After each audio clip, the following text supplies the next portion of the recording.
belge, mais qui fait un petit peu peur quand même. On peut le dire, période d'Halloween oblige. Alors de nouveau, est-ce que ça fait peur? Je ne sais pas. En tout cas, ça fait rire. C'est déjà ça. C'est très dérangeant. Oui, oui, parce que c'est écrit avec beaucoup d'humour. Enfin, c'est la patte Edgar Cosma. D'accord. Pour ceux qui connaissent. Sinon, si vous ne connaissez pas, on a un petit bonjour d'Edgar Cosma. Bonjour le 6-8, ici c'est Edgar Cosma. Vous êtes vraiment tous très courageux de vous lever si tôt et je vous souhaite à tous une très belle journée. Allez, ciao. Il n'a pas l'air du matin, lui. Non, il n'est pas trop du matin. Je pense qu'il a fait exprès en plus de prendre la vidéo à un moment où il n'était pas super bien réveillé. Dites, c'est marrant parce que vous me disiez que c'était drôle. Moi, j'ai lu le résumé. Ça m'a fait un petit peu peur, l'histoire d'un gars qui se tranche les doigts. Ah non, c'est pas un gars qui se tranche les doigts. C'est pas exactement ça. Okay. C'est l'histoire d'un gars qui a un petit adjoint dans une société, on ne sait pas laquelle, on ne connaît pas son nom non plus. Et il a 10 aventures importantes dans sa vie qui sont relatées ici. Alors 10, ça donne déjà une idée. Hein, on voit bien ce qui existe par 10. Exactement. Et sont des choses parfois aussi anodines que je discute avec mon collègue de bureau et il me dit « Ah tiens, t'es marié, t'as une alliance ?» Mais non, je suis pas marié, c'est quoi? J'essaye d'enlever mon alliance et en l'enlevant, je perds un doigt. Ok. Voilà. Et là, il se réveille en disant « Qu'est-ce que c'est que ce cauchemar ?» Il regarde ses mains. Et il a effectivement perdu un doigt. Ça arrive aussi dans des situations aussi incroyables qu'il est dans sa société et il va aux toilettes, mais la porte ne ferme pas. Donc comment survivre aux toilettes alors que des collègues arrivent aussi dans la même pièce avec une porte qui ne ferme pas? On fait on perd un doigt. D'accord. Et donc c'est l'histoire d'un gars qui perd des doigts. Mais enfin, c'est bizarre, voilà. ça. Pourquoi rêver de ça? Et c'est ce que vous dites, c'est bizarre. Et ça qui est intéressant, c'est qu'on oscille continuellement. C'est belge.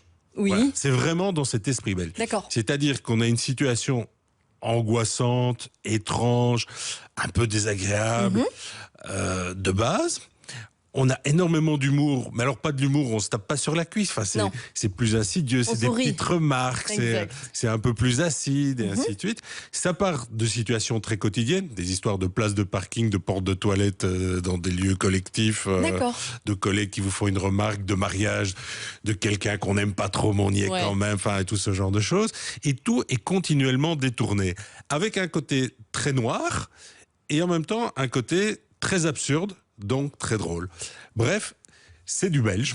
D'accord, donc ça ne fait pas si peur que ça. Alors ça ne fait pas si peur que ça. On sourit, on réfléchit aussi. Voilà, et c'est ça qui est intéressant, c'est que ce sont vraiment 10 textes ciselés qui forment un roman, mais on pourrait presque dire 10 épisodes. C'est comme ces films qu'on regarde à Halloween qui sont, je dirais, des films à sketch ou ce genre de choses. Et ben c'est ça, c'est un roman à sketch. Alors pour l'info aussi, le roman est illustré par Romain Renard. Hein, si vous ne connaissez pas Romain Renard, je vous conseille d'aller voir sa série Melville chez Lombard parce que c'est superbe. Et les illus sont bien dans ce sens-là aussi. Ils sont des illus noirs et blancs qui laissent entrevoir des choses, mais pas tout à fait. Bref, là aussi, la vérité est ailleurs. Ça ne fait pas peur dans le sens horreur première, mais en même temps, on lit le truc, c'est un peu dérangeant, ça gratte, et ainsi de suite. Et je vous rassure, il y a 10 histoires, on a 10 doigts, et pourtant, il ne perd pas tous ses doigts, il y a d'autres membres qui vont disparaître. Non, ça, je vous laisse lire, voilà. Vous êtes sérieux? Là, ça m'intéresse. Moi, toujours sérieux. Et c'est là où ça fait mal.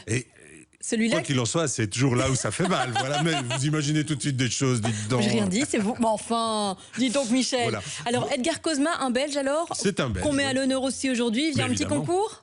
Mais évidemment, un concours, 3 exemplaires. Mais il est généreux. Tonton Michel, quand il vient, c'est toujours bonheur. Et vous faites bien d'être là dans le 6-8. En tout cas, merci d'être là. Vous voulez avoir peur pour vos petits doigts ou un autre membre? Eh bien, vous lisez ce bouquin. Et pour ça, on vous l'offre. Vous envoyez simplement le code Edgar, vos coordonnées complètes par SMS au 60 03. C'est 75 centimes le message. On vous attend, tirage au sort évidemment dans le courant de l'émission. Et puis en attendant, vous savez quoi? On est là connecté avec vous, notamment via la page Facebook de l'émission. On va parler d'Halloween, puisqu'Halloween, eh bien vous savez, c'est vrai que c'est une fête qu'on dit être commerciale le soir du 31 octobre. Et du coup, il y a beaucoup de gens qui embrayent le pas. Il y en a beaucoup qui se déguisent aussi. Alors ce soir, vous, ce sera quoi? Plutôt vampire, fantôme, gnome? On attend vos réactions, notamment par SMS. Ça marche au 30 63 pour 50 centimes le message. Et via la page Facebook, je propose de vous lire. Justement, venez nous rejoindre. Le 68-RTBF, on vous attend. Serge, par exemple, est connecté avec nous et il nous dit « Moi, je mets à l'honneur pour Halloween la musique qui pour moi représente le plus cet événement. C'est Thriller de Michael Jackson. » Ou encore Steve qui dit « Bonjour, celui qui vient sonner chez moi, je serai là pour l'attendre. Regardez la petite photo. C'est vrai que ça fait un petit peu peur. Je viendrai pas sonner chez vous ce soir, mon cher Steve. Alors racontez-nous votre Halloween. Pour vous, c'est quoi? On vous attend. On est connecté. le 6-8 RTBF. On est avec vous. En tout cas, si vous débarquez, qu'on ouvre doucement les yeux, qu'on n'est pas en congé. Courage, il est 6h30.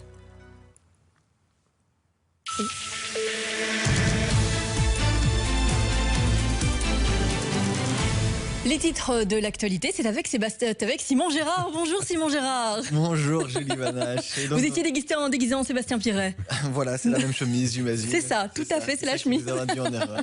Bonjour Simon, qu'est-ce qu'on a dans l'actu alors aujourd'hui? On va parler de Jean-Claude Juncker et de Benoît Ludgen. Mais c'est un petit peu la guéguerre entre ces deux personnages après la signature du CETA. Le président de la Commission européenne a tenu à préciser les choses. Hier soir, non, il n'y a pas eu de pression.